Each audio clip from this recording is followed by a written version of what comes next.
Bienvenidos a nuestro espacio de entrevistas. Gobernanza Ciudadana Digital. Bueno, es un gusto saludarles y darles la bienvenida nuevamente a este canal, Gobernanza Ciudadana Digital. Hoy tenemos como invitado a Daniel Briceño, es abogado venezolano con amplia experiencia en el sector petrolero y en la asesoría jurídica vinculada al Estado. Inició su trayectoria profesional en la filial de la industria petrolera estatal como Meneven y Corpoven, y posteriormente desarrolló funciones dentro de PDVSA en distintas regiones del país. Participó en áreas legales, contractuales y operativas. También ha trabajado como consultor para proyectos energéticos internacionales, lo que le ha permitido combinar conocimiento institucional público con visión técnica del negocio petrolero. Tenerte aquí con nosotros. Bueno, muy buenas tardes, Roberto. Muchas gracias por la oportunidad y a todo tu público y a todos las personas que te siguen en tu canal de YouTube. Muchas gracias. Gracias a ti, Daniel. Daniel, todo ese amplio conocimiento que tienes en el tema petrolero, jurídico, y que en este momento pues está siendo nuevamente reactivada luego del 3 de enero, todo ese interés sobre la industria petrolera. Eh, Quisiera preguntarte, háblanos un poquito de ti para que la gente te conozca un poco, de forma muy concreta y resumida. ¿Quién es Daniel Briceño? ¿De dónde viene y qué es lo que ha hecho en la industria petrolera? Mira, yo soy un abogado egresado de la Universidad del Zulia con un posgrado en la Universidad Católica Andrés Bello en Derecho Mercantil.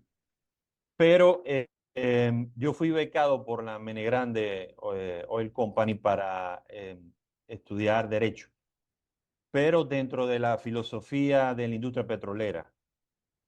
Y lógicamente cuando ellos te establecían un comportamiento de, vamos a decir, académico exigente, porque realmente te daban una contraprestación económica para eso, para lograr los objetivos de la excelencia. Y una vez que eso era culminado, ellos te canalizaban como reserva estratégica para ofrecerte una oportunidad laboral. Cuando eso ocurrió, ya había cambiado, eso se llamó proceso de racionalización. Corpo me absorbió a Mene Grande la oportunidad laboral la tuve fue con Corpoven, la filial Corpoven, que a la postre sería PDVSA Azul. Qué maravillosa esa época cuando las empresas del Estado apoyaban el capital humano, apoyaban el conocimiento y impulsaban el saber, impulsaban la preparación, el dar espacio para que los venezolanos y todos aquellos que quisieran crecer profesionalmente, darles ese espacio, ¿no? Qué época tan maravillosa. Sí, Pero te comento, Roberto, que para añadir, ¿no? Que yo cuando llegué como ya nuevo empleado de Reserva Estratégica a Corpoven, fui sometido a una intensa y fuerte capacitación gerencial dentro de la industria, donde te daban cuatro capacitaciones anuales imagínate. y no era optativo, era obligado, porque ellos necesitaban nivelar la capacidad técnica profesional de los distintos profesionales para que tuvieran foco dentro de la industria. Y lógicamente ese proceso de adiestramiento, ojo, ese era un mínimo. Mm. A veces habían 5 y 6 en el año. Entonces realmente tú tenías un staff de profesionales sumamente preparados para asumir los retos de la industria petrolera nacional. Pero lógicamente eso costó un esfuerzo de la empresa en formar a todo ese personal. Sí, qué pena, pero yo creo que es posible recuperarlo y siempre las dificultades son para superarlas, ¿no? Pero estamos hoy en día en una realidad. ¿Cuáles crees tú que son las condiciones reales, técnicas, financieras, e institucionales de la industria petrolera venezolana? ¿Y qué tan lejos estamos de eso que antiguamente existía, de esa capacitación, de ese desarrollo y de esa potencia empresarial y petrolera? Mira, ahorita estamos bien lejos de eso. Estamos a años luz. Eh, yo voy a compartir una opinión que se le escuché, por cierto, a Horacio Medina, al presidente ad hoc de Citgo Petroleum, de PDVSA Citgo, que decía que realmente la PDVSA azul que una vez hubo, realmente esa no va a volver a suceder. Va a haber un cambio radical y va a haber una mutación, una transformación a otra cosa nueva. Y realmente yo lo creo así. Eh, ahorita la limitación, no solamente técnica, profesional de PDVSA se nota pues, en la producción. Eh, eso es una industria de resultados y los resultados brillan por sí solos.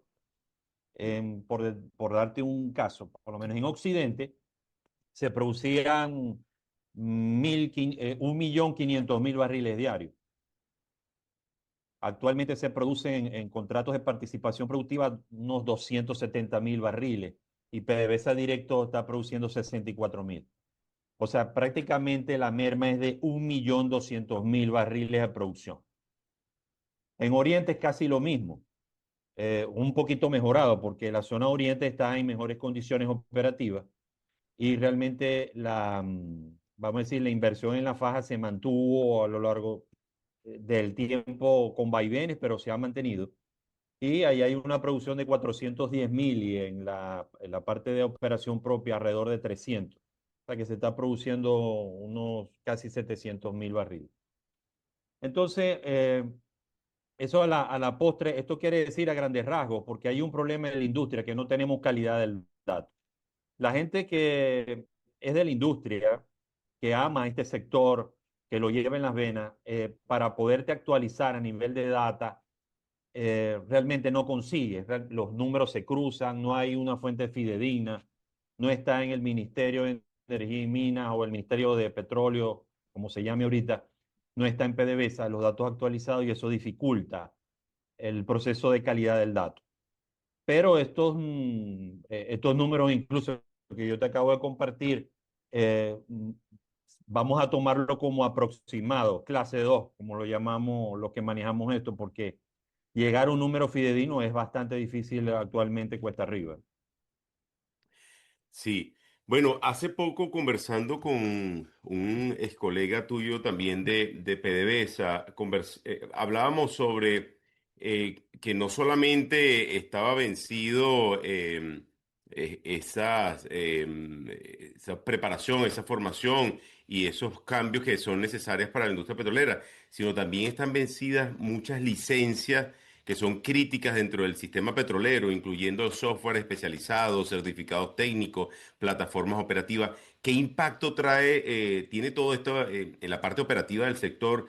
¿Y cómo crees tú que estos factores estructurales urgen y deberían ser resueltos lo más pronto posible para poder avanzar?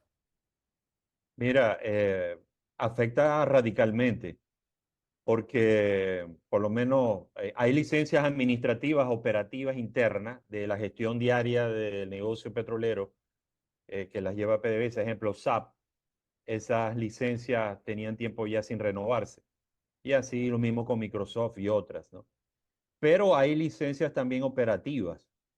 Ejemplo, CRP es un complejo refinador que producía productos refinados, tenía capacidad para procesar 1.000.000 de barriles diarios. El CRP era el centro refinador más grande del mundo. Y ahí entraron chinos, iraníes y realmente estaban limitados por un tema de licencia, porque ahí hay tecnología que obedece a licencias americanas y eso es bastante complicado. Hablando en términos prácticos, imagínense ustedes colocarle a un Toyota un repuesto Ford, a ver qué va a pasar. Sí. Son refinerías de alta tecnología, a nivel de, vamos a decir, operativo, de alto riesgo, y que todas las variables tienen que estar asumidas para poder tener un margen de seguridad operativo óptimo. Entonces, al no ocurrir realmente, por eso es que el complejo refinador ha venido de forma paulatina oscilando y y a nivel de productos procesados, 80.000, 100.000 barriles diarios. Pero eso tiene que ser retomado con esta nueva apertura. Es un proceso nuevo de apertura y que puede reflotar a la industria de forma efectiva y así esperamos que suceda. Sí, cuéntanos qué tan grave es para la industria por ejemplo, las licencias de software. ¿Qué tan graves son en este momento? ¿Qué significa desde el punto de vista operativo, práctico, el que estas licencias estén vencidas y cómo están operando? Porque realmente a mí me sorprende, o sea, si lo vemos desde el punto de vista personal, cuando una licencia de un software está vencido, simplemente no puedes utilizarlo, no puedes seguir utilizando el software. ¿Cómo opera la industria petrolera?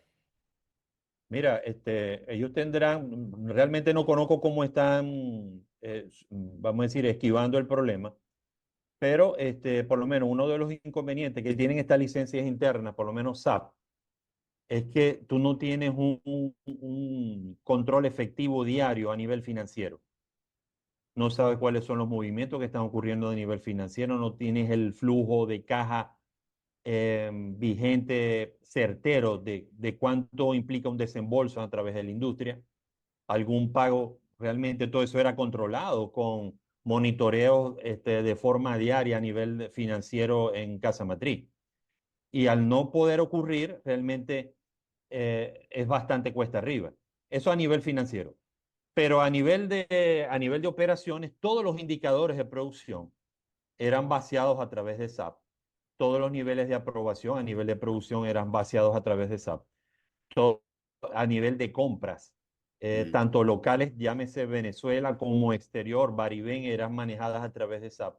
Y eso te podía tener una visualización al momento de cómo amanecía o cómo terminaba el día para la industria petrolera. Al no haber eso, realmente se dilata y está ralentizado el proceso.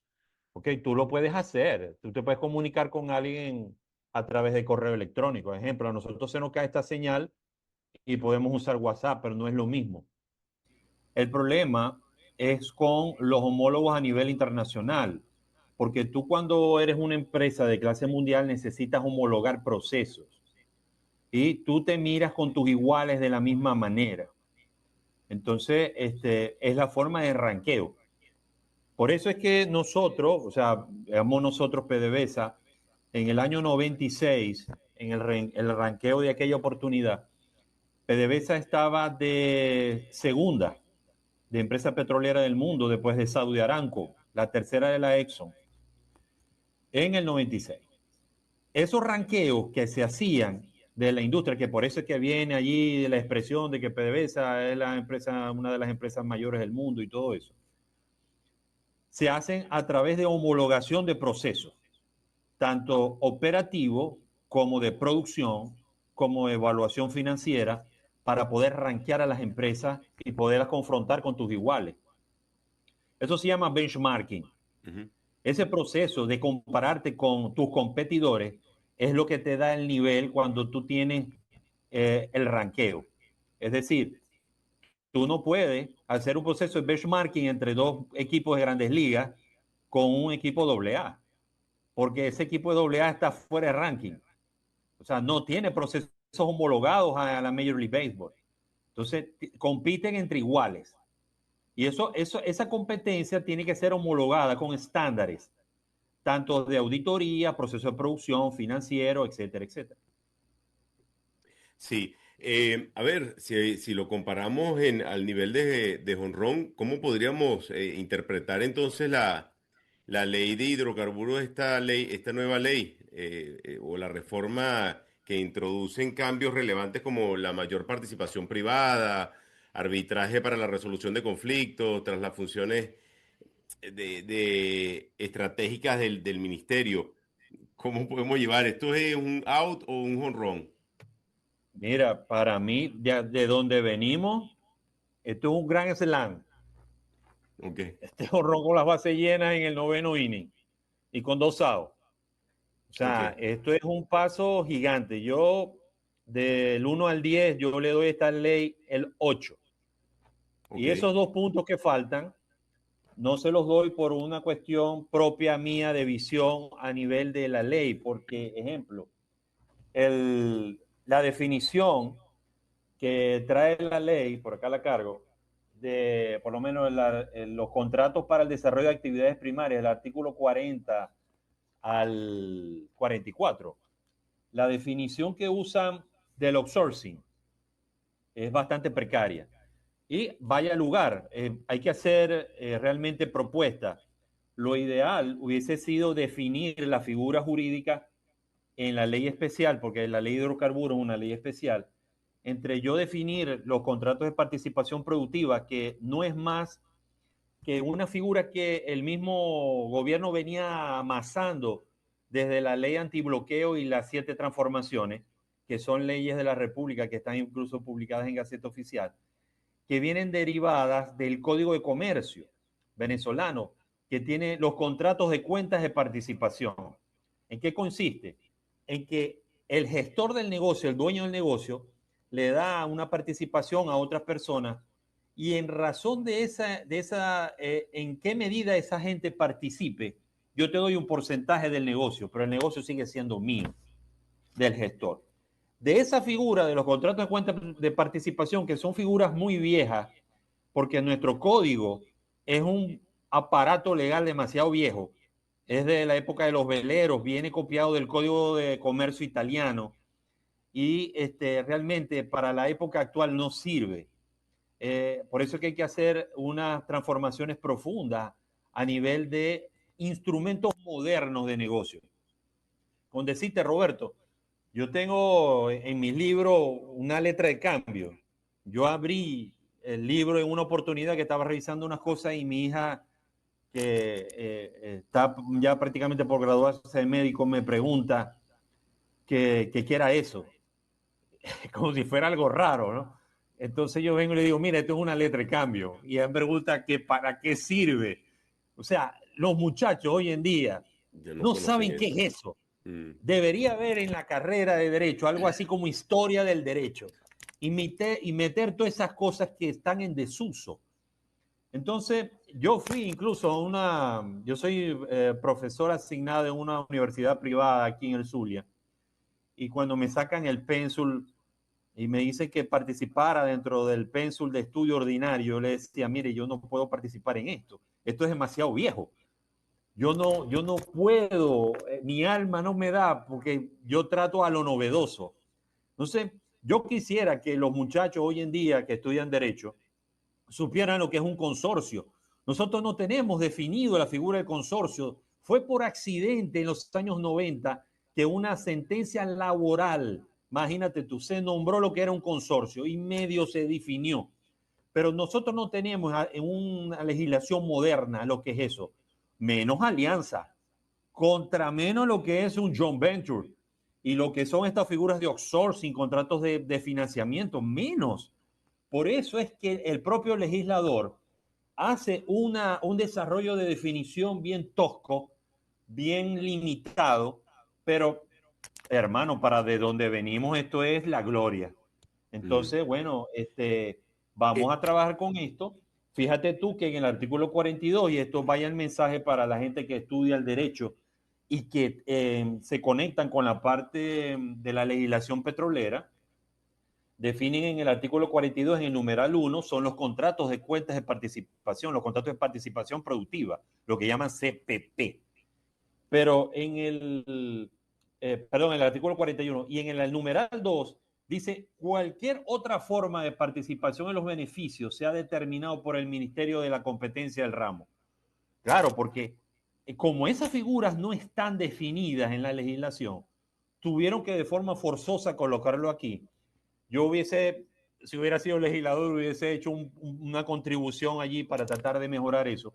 Por eso que yo incluso en lo personal había adelantado una reforma del Código de Comercio que tuviera un capítulo para los nuevos contratos modernos que usa el mundo. Para nosotros el outsourcing, que está previsto de forma incipiente en esta legislación, es realmente la solución. Es como el eslogan del metro de Caracas, la solución para Caracas. Bueno, esta es la solución para Venezuela. porque realmente la industria ha quedado en una situación financiera bien comprometida. Y a pesar que, ojo, yo sé que se han otorgado contratos de cuenta de participación, es decir, contratos de participación productiva, como los llaman, se han otorgado. Algunos van a funcionar, otros se están revisando porque no funcionan, porque es que la inversión es tan alta que realmente los contratos de participación productiva no aplican. Aplican solo los outsourcing. Entonces, en los outsourcing, el esquema de negocio es totalmente distinto. Ya nosotros, en la primera apertura petrolera del año 95-96, se reflejó con la Exxon, con los mejoradores de José. Por eso que se está produciendo crudo extrapesado de la faja. Porque esos mejoradores se hicieron en el 96 con el proceso de apertura que se hizo en esa oportunidad. Si no, no hubiera ahorita petróleo pesado procesado, porque están esos mejoradores funcionando, y eso lo hizo la Exxon. ¿Cómo lo hizo? Porque realmente, fíjate tú esta coyuntura. El petróleo en el año 96, el barril estaba a $6 el barril, a 6. No podía PDVSA desarrollar proyectos ambiciosos como el de la faja, a través de los mejoradores que eran necesarios para subir la producción de 3 millones de barriles, llevarla a 5 y a 6. Entonces, para hacer ese salto, ese brinco cuántico, hacía falta de que vinieran los socios a invertir dinero y a desarrollar la industria para poder llevar la producción nacional de 3 a 5 a 6 millones de barriles diarios. Eso se hizo con la Exxon. La Exxon estaba en el proceso de outsourcing, hizo la inversión para hablar de este mecanismo, de esta palabra anglosajona, outsourcing, lo llaman de cualquier otra figura de participación. Consiste brevemente, para los estudiantes de derecho que nos escuchan y otras personas que realmente no quieren saber del negocio petrolero, el inversor trae el dinero, se le da la instalación para que él la opere, por eso que eso está previsto así en la ley, la opere durante los tiempos necesarios de acuerdo a las curvas financieras en que la persona natural, en este caso, perdón, la persona privada recupere inversión, su utilidad, su ganancia, sus costos operativos. Y allí, una vez culminado ese proceso, que puede ocurrir a los 10 años, 15 años, ellos devuelven la instalación al Estado venezolano. Entonces al Estado venezolano le va a quedar una instalación totalmente funcional, operativa, de primer mundo. Ojo, este negocio, este esquema de negocio, por eso es que yo me inclino a que debe haber una ley especial de outsourcing, aplica para todo el escenario. Tú no te imaginas la utilidad que tiene todo el mundo. Cuando tú hablas en el mundo, tú hablas en Alemania, Roberto. Mira, yo quiero hacer un outsourcing a nivel deportivo. Yo quiero hacer un outsourcing a nivel de la industria petrolera. La gente te entiende qué tú quieres hacer. Donde es difícil eso es aquí en Venezuela porque no estamos habituados, el común de la gente, a qué es esta figura y cómo funciona. Ejemplo, es una figura mágica porque tú no necesitas dinero para hacer las cosas. PDVSA no tenía dinero en el 96. El dinero lo tenía la Exxon. Por eso es que la Exxon hace los mejoradores. O sea, con esto probamos que no se necesita dinero para hacer proyectos. Eso es falso. No, tú tienes que tener dinero. Mentira. Mentira y 1000 veces mentira. A través de esta figura se logran hacer las cosas. Lo único es que tú tienes que tener un esquema contractual donde respetes el derecho al inversor y una vez eso se cumpla, puede avanzar. Fíjate tú, y sin ánimos de salirnos del tema, yo estaba incluso proponiendo hacer unos proyectos de planta de reciclaje para la ciudad de Maracaibo a través del outsourcing, porque eso no compromete capital financiero. Y como las gobernaciones y las alcaldías no tienen dinero, bueno, ese es el marco ideal. Claro, van a tener que darle el chance al inversor a que recupere su inversión, su utilidad, sus costos operativos, y él regresa a la planta al terminar la contratación totalmente operativa. Así opera. Por eso es que ahorita en esta coyuntura petrolera, y volviendo al barril, esto es, hermano, o sea, increíble para la industria porque esto es un apalancamiento para poder salir de donde estábamos.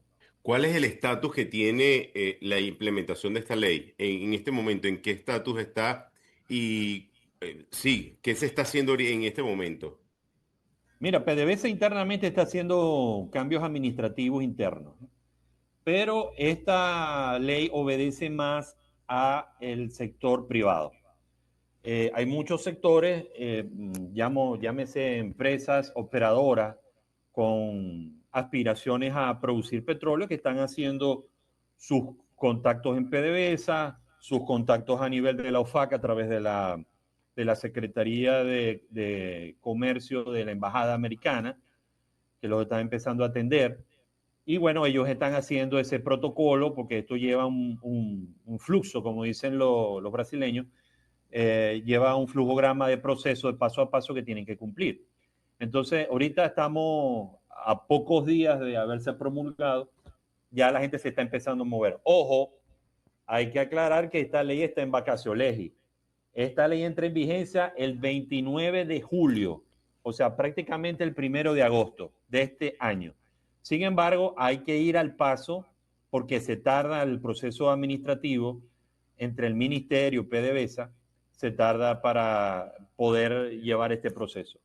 Otra cosa muy importante, la ley le da un volcamiento De de este año, atribuciones perdóname, de este año. de este año. Correcto. La ley tiene una vacatio legis de 180 días, entra en vigencia el 29 de julio. Okay. ¿Okay? Pero hay que irle dando. Y el sector privado ya se está moviendo en ese sentido. Y eso es bueno. Pero eso quería preguntarte, porque hemos visto en las redes sociales la llegada de maquinaria, de algunos equipos. ¿A qué se debe esto? ¿Cuál es la verdad de todo esto?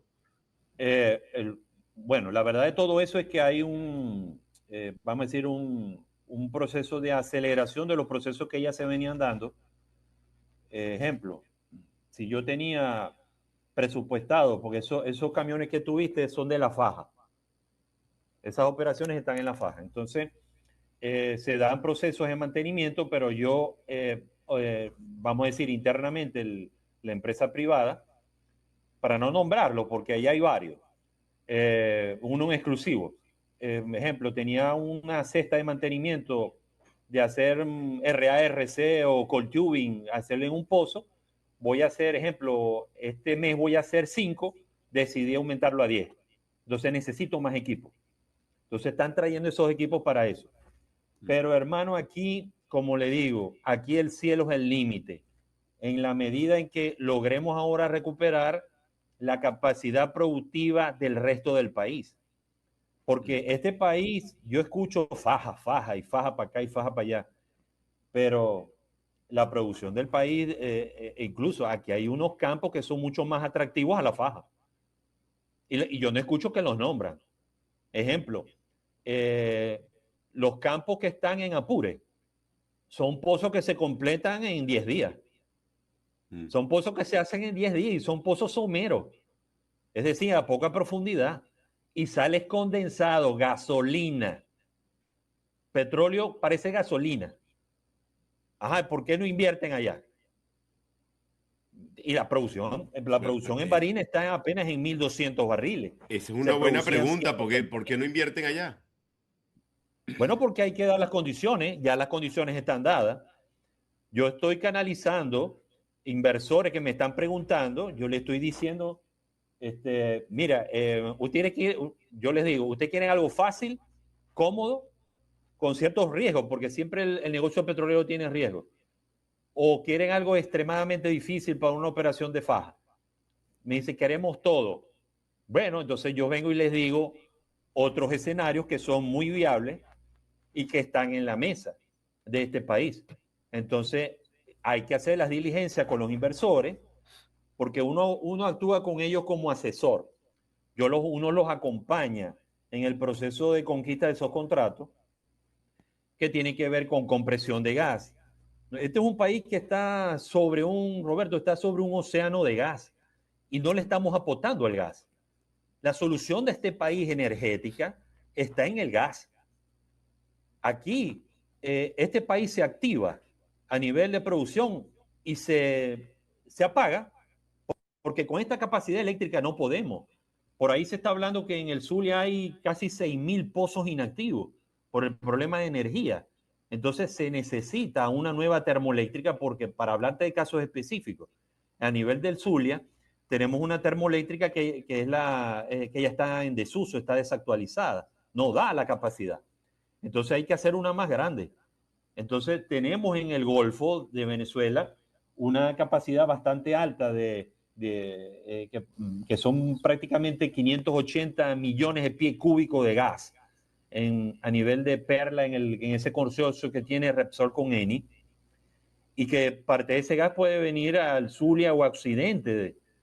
Yo recuerdo en una oportunidad en el año 99-2000 que se estaba haciendo un lazo de gas de Oriente para darle gas a la siderúrgica, para que dejara de depender de la parte eléctrica, porque esa es la energía también que es bastante barata y te puede hacer un plan B.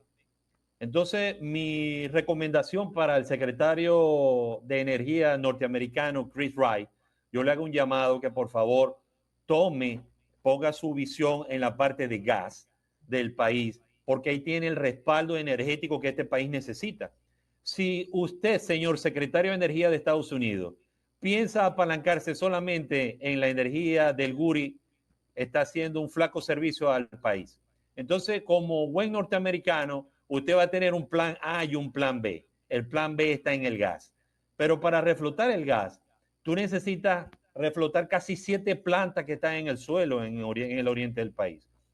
Santa Rosa, Zapato, San Joaquín, San Roque, que son plantas de compresión de gas que tú deberías tener operativas, porque tu capacidad ordinaria en Oriente está colmada con el norte de Monagas. ¿Me entiendes? Entonces, es un proceso bien arduo que se tiene que dar de inversión. Imagínate tú lo descomunal de la inversión que se tiene que dar para reflotar eso. Mira, Roberto, te comento esta anécdota. Yo tomé o participé en el proceso de apertura de los campos del norte de Monagas. Yo estuve cuando eso floreció, que eso estaba creciendo. El norte de Monagas, Puntemata, Jusepín, El Tejero, todo eso. Y yo vi crecer una ciudad llamada Maturín. Maturín era un pueblo, solamente tenía 2 hoteles, el Emperador y el Frulli. El Frulli usaba unas camas de jergón que sonaban cuando uno estaba allí, horrible. Bueno, ¿y qué hizo eso? Yo vi crecer esa ciudad en 3-4 años. ¿Me entiendes? ¿Qué hizo eso posible? Y esto es un mensaje para la gente que dice que esto se va a tardar mucho, que esto se va a tardar 20 años, no han visto nada. Si usted no vio el Oriente crecer, usted no tiene idea de lo que hace el petróleo, porque el petróleo tiene la ventaja, la bendición, la bondad, que activa todos los servicios conexos. Y ahí Maturín creció, Maturín se convirtió en una ciudad cosmopolita a raíz de la inversión petrolera, del gas. Ni contar Barcelona, Puerto La Cruz. Eso fue, hermano, o sea, enorme, gigante. Pero todo eso lo hizo el petróleo. No me quiero meter en aguas. Eso esperamos nuevamente ocurra. No me quiero meter en aguas movedizas, pero ¿tú crees que con esta incertidumbre política podemos apurar la situación de oportunidades que ofrece la industria petrolera? Bueno, mira, yo te puedo comentar, Roberto, ahí vamos a caer en tu nivel de competencia a nivel de economía política. Este país operó su industria bajo las dictaduras más férreas de Juan Vicente Gómez, ¿ok? Isa Díaz Medina, mientras el país apenas se empezaba a democratizar, Eleazar López Contreras, ¿ok? Fueron procesos de transición bien arduos. Estamos hablando de casi 40 años de transición hacia la democracia de esas dictaduras, y la industria operó perfectamente y logró sacudir este país, en unificar el país, porque tú para ir del Zulia a Caracas tenías que llegar a Curazao. Este país no estaba conectado. Quien hizo eso fue Juan Vicente Gómez. Entonces, no me hablen de dificultades. Dificultades hay, y siempre las ha habido. Nosotros operamos en Barinas Apure bajo la amenaza constante de la guerrilla colombiana. A nosotros nos secuestraron varios trabajadores en Apure y estábamos produciendo 100.000 barriles diarios. O sea, tú vas a tener, yo estuve en Casigualcubo y ahí en la frontera cerquita también estaba la guerrilla. Entonces, dificultades siempre van a haber, pero es importante y ojo, la parte económica siempre rompe y logra hacer la conducción perfecta mientras se alinea la parte política. Pero este país perfectamente puede crecer si se dan las condiciones económicas para su industria petrolera, porque es una industria que refracta a los alrededores todo el impacto a nivel de servicios. Ahí se va a activar la parte de construcción, la parte de servicios, parte de hotelería, de turismo. Lo que tenemos que no cometer nuevamente el error que se cometió de no diversificar el resto de las industrias nacionales. Debemos hacerlo. Porque viene la amenaza, y ese sí es una gran amenaza, viene la amenaza de las nuevas tecnologías. Y tenemos que desarrollar la industria rápido y de una vez desarrollar los sectores conexos. Porque si en esa diversificación, esta transversalidad hacia otros sectores, vamos a perder, yo creo que el último tren que hay para desarrollar Venezuela. Así que no desaprovechemos esa oportunidad.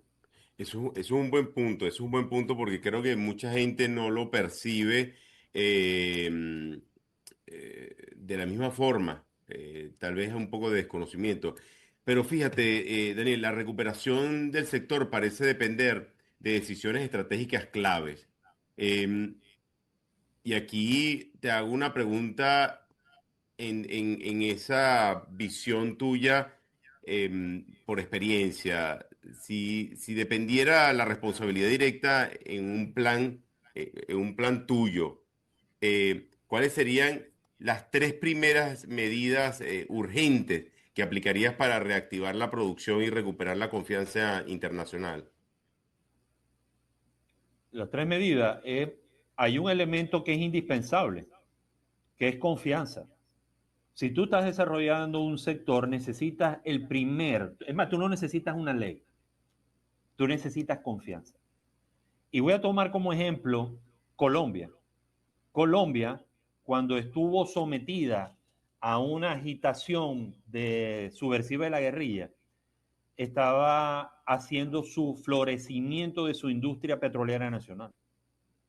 Entonces la gente no entendía, pero bueno, pero ¿cómo esta gente puede, a través de un ataque incesante de la guerrilla, de esa subversión, poder desarrollar un sector tan delicado como es la industria petrolera? Lo estaban haciendo porque había un elemento que se llamaba confianza. Entonces, ahora, la pregunta sería, ¿pero cómo adquirir confianza? Bueno, tú tienes que establecer ahí hito y lo puedes ver en las aspiraciones del sector privado. ¿Qué están pidiendo los sectores privados? Reglas claras. Quiero una ley clara. Quiero una ley que me permita colocar una sede arbitral en Estados Unidos. Quiero que me permitas hacer unos contratos de inversión. Quiero que me des licencias para refinación. Quiero muchas cosas que necesito estén en una ley y están ya en la ley. Entonces, a partir de allí hay que proseguir en ese proceso. ¿Me entiendes? Pero el elemento primordial es confianza y después van viniendo las cosas por añadidura.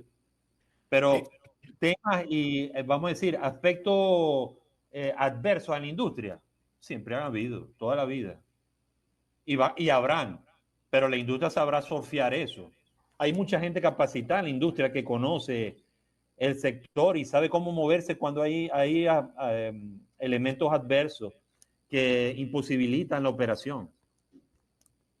¿cómo ves tú la incorporación de capital humano preparado en una industria que está en este momento o sea, está buscando la forma de recuperarse, pero somos conscientes de que la mano de obra cualificada hoy en día es requerida, es solicitada por muchos países en el mundo entero? ¿Cómo ves tú esa incorporación de nuevo personal y gente que pueda de una u otra forma luchar contra esas dificultades que tiene la industria petrolera? Mira, yo lo veo bastante bien. Lo importante es pagar. Lo importante es pagar. Mm. El, Vamos a comenzar por el principio. Eh, un profesional, a mí me gusta siempre hablar con números, para que la gente se ubique. Un profesional de 20 años de experiencia en la industria, un operador, fácilmente puede vengar 12,000, 15,000 dólares al mes. Fácilmente. Y por ahí van las piedras. ¿Me entiendes? Ahora, ¿cómo ver cómo se va a comportar la industria? Aquí la ley nueva, establece que se va a garantizar a las empresas petroleras estatales la estabilidad en el trabajo. ¿Ok? Las empresas estatales. Está garantizado el personal que está laborando actualmente en PDVSA. Pero la gente que viene del sector privado, ejemplo, una empresa privada internacional que venga a operar, ellos no están sometidos a la ley. Ellos no tienen por qué absorber gente que venga en paquete. ¿Me entiendes? Ellos van a hacer sus procesos de selección. Es más, hasta ni siquiera le están aplicando a la ley de licitaciones. Y no se la aplican porque menos mal entendieron que, ojo, porque mira, Roberto, la ley nunca tiene la culpa. La ley la tienen quienes las aplican. Y si, mira, la ley de licitaciones, la ley de licitaciones públicas es una copia al calco del manual de contrataciones de PDVSA, con lo cual nosotros trabajamos en la PDVSA Azul, ¿me entiendes? Pero esa PDVSA logró trabajar con esa misma ley que estaba en su manual de contratación y nunca fue un estorbo, nunca fue un impedimento para alcanzar récord. De hecho, fue la segunda empresa petrolera del mundo en el 96. ¿Me entiendes? Ahora bien, aquí la están quitando. Te voy a echar un cuento. Yo asesoraba, a mí nunca me gusta el chisme. A mí me gusta hablar de mi experiencia particular. Yo estaba asesorando a una empresa mixta aquí en el Zulia. Se llama Petro Urdaneta. Ellos iniciaron, el gerente técnico de esa empresa en ese momento inició un proceso de emergencia para automatización de pozos en el campo Mar a La Paz. Es un campo maduro, viejo, de 80 años de producción. Y el proceso, yo me fui a asesorar a otras empresas del holding, me fui a asesorar a otras empresas, pero en los 2 años que yo estuve con ellos, perdón, año y medio, en el año y medio que yo estuve con ellos, ese proceso no salió. Un proceso de emergencia, de automatización de pozos. Al cabo de 4 años, yo me encuentro en el aeropuerto al director al socio B de esa empresa mixta. Y yo le pregunto por el proceso licitatorio. Me dice, bueno, Daniel, tenemos un problema con eso porque todavía no ha salido el proceso. 4 años más tarde. ¿Cómo tú puedes operar un campo de petróleo de esa manera? No puedes. Pues la culpa no la tiene la ley, la culpa la tiene quienes estaban al mando del socio A, específicamente del Departamento de Contrataciones, para no nombrarlo, que fueron los que hicieron ese daño. ¿A quién le hicieron el daño? ¿Al socio B? No, se lo hicieron a la República, a la nación. ¿Me entiendes? Porque le impidieron producir barriles. ¿Me entiendes? Para un proceso de automatización. Entonces, ese es lo que evita esta hora que uno lo ve reflejado y uno sabe por dónde vienen los tiros. Precisamente dice, no más. No, por favor, no vamos a darle prioridad a la operación.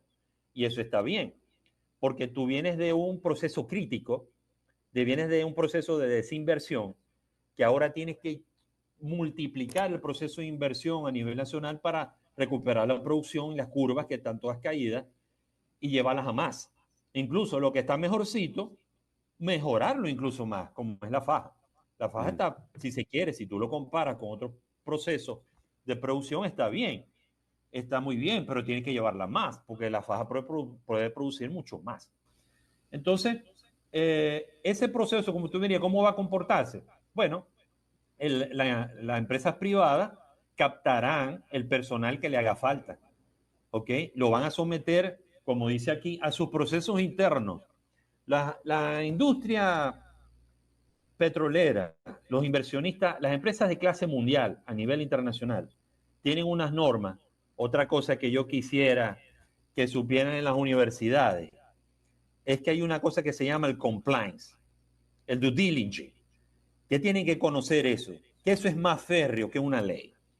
Entonces, las empresas internacionales vienen a captar a su gente con valores bajo esos reglamentos. Y esos reglamentos internos que sirven entre homólogos, porque todos se guían bajo esos protocolos, van a seleccionar a su personal, a sus proveedores, a sus contratistas, subcontratistas, bajo esos controles de competencia del compliance.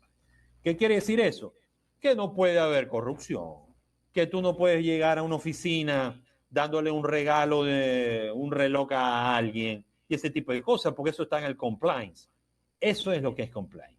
Entonces, las empresas se rigen por eso. Y cuando esas desviaciones ocurren en el sector empresarial internacional, se castiga muy fuerte. Tú que estás en Alemania, la Volkswagen tuvo un proceso de desviación del compliance con el proceso de catalizadores en Estados Unidos. ¿Y qué le hizo en la SEC, la Security Exchange Commission? Le dijeron, mira, ustedes cometieron aquí un exceso, hagan una declaratoria de culpabilidad, díganos qué fue lo que hicieron, paguen su multa, que son bien onerosas en millones, y vayan a la empresa a cortar cabeza. Y eso fue lo que hizo la Volkswagen. La Volkswagen vino, pagó su multa, bien cara en Estados Unidos, como han pagado otras, como han pagado las Siemens y han pagado otras, para seguir operando en el mercado competitivo a nivel mundial. Pero pregunta a ver a cuántos gerentes despidió la Volkswagen. ¿Me entiendes? Por esa desviación. Entonces, es algo así. Bueno, el presidente. Lo que se va a aplicar. El presidente le tuvo que irse. Pero, oye, Daniel, me quedo con ese punto como tema de cierre. La nueva Venezuela, la nueva PDVSA requiere gente con valores. Los jóvenes, aquellos nuevas caras visibles de la industria petrolera o simplemente del nuevo país que se desea construir, deben ser personas que entiendan de que la visión debe ser una visión de valores, una construcción con valores fuera de los vicios que nos llevaron hasta aquí y que han perjudicado no solamente la vida de todos aquellos que formaban parte de la industria petrolera, sino también la vida de todos los venezolanos y de muchas generaciones, de varias generaciones que han pasado por toda esta situación. Daniel, te agradezco que hayas compartido con nosotros un buen mensaje que estamos enviándole a toda esta sociedad y a todos estos jóvenes. Y bueno, siempre bienvenido a este canal. No, muchas gracias, Roberto. Gracias por toda la oportunidad. Mira, hay mucha tela que cortar en el ámbito petrolero, es muy extenso, es una industria bien tecnificada y bien compleja, pero tratando de hablar sencillo para que la gente entienda, hace el aporte de cada uno para que hagamos un gesto común en razón de la nación, de que esta industria se desarrolle como tiene que ser y que eso beneficie a todos los venezolanos, que esa gotica de petróleo llegue. Eso es posible, pero todos los venezolanos tienen que poner un granito de arena. Siempre a la orden, cuando me necesites, aquí estaré. Gracias, Daniel. Un fuerte abrazo. Muchísimas gracias. Gracias a ti.